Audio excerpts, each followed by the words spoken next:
Joined now by Politico's Olivia Beavers, who wrote a story yesterday that I put out on Twitter. Got quite a lot of traction among my readers, which is the unauthorized release of 11 sets of veterans' records that seems quite suspicious. So good morning, Olivia. Good to see you as always.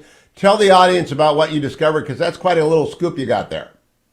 Hey Hugh, good to see you. Yeah, it's and the story is still developing as we are discovering who these 11 people are, whether there's patterns.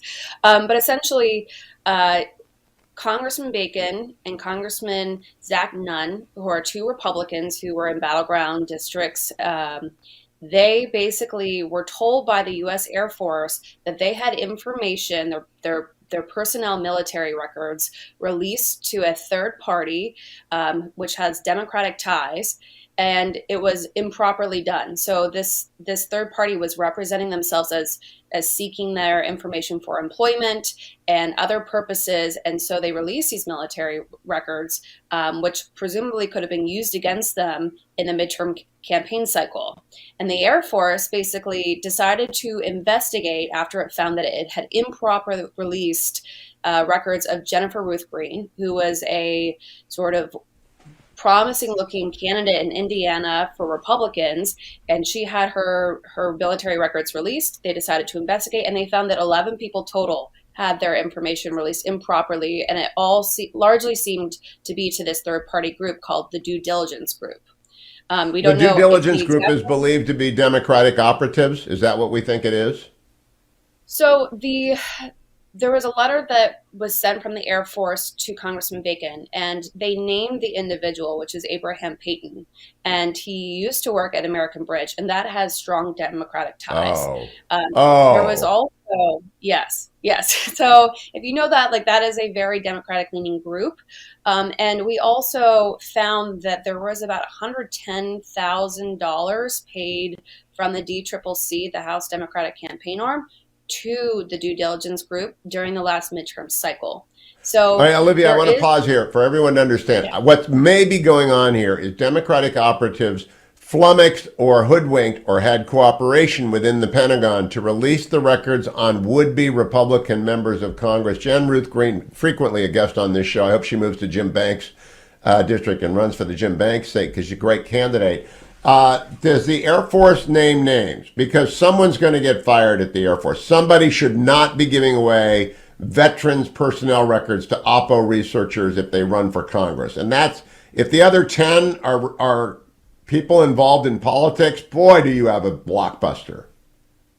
Well, so I'll be able to start hopefully reporting some of the other names. I've had some people reach out to me, so we just need to go through and vet them to see if that fits within the pattern.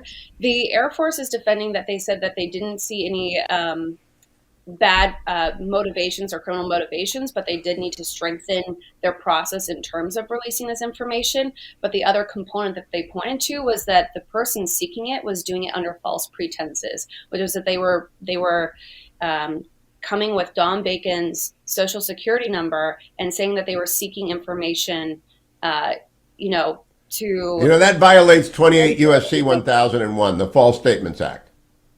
And That's a so, crime. I mean, it also would be shoot. I'm blanking on it right now. The Privacy Act of I think 19. You'll correct me on maybe the year 1978. Um, but There was a Civil Service Reform Act in 1978. Yep. Yes, yep. So that one, which they mentioned in the letter. And so we're going to have to see. I'd reached out to due diligence. I tried to get in contact with Mr. Payton. I have not heard back from them. The DCCC did not respond to requests for comment.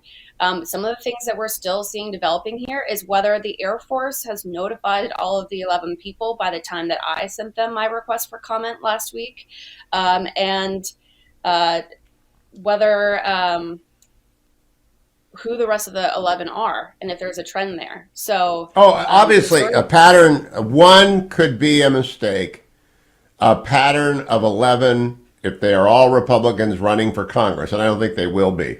But if they got Tom Cotton, if they got Mike Gallagher, if they've got every veteran, combat veteran, Zach Nunn, anyone who ran successfully for Congress or unsuccessfully, if someone leaked that, I'm not going to take the Air Force waving me off. I want to know from a congressional committee. I think Jim Banks chairs personnel, and I think Mike Waltz chairs readiness. Am I right about that, Olivia, on the Senate, on the House Armed Services Committee?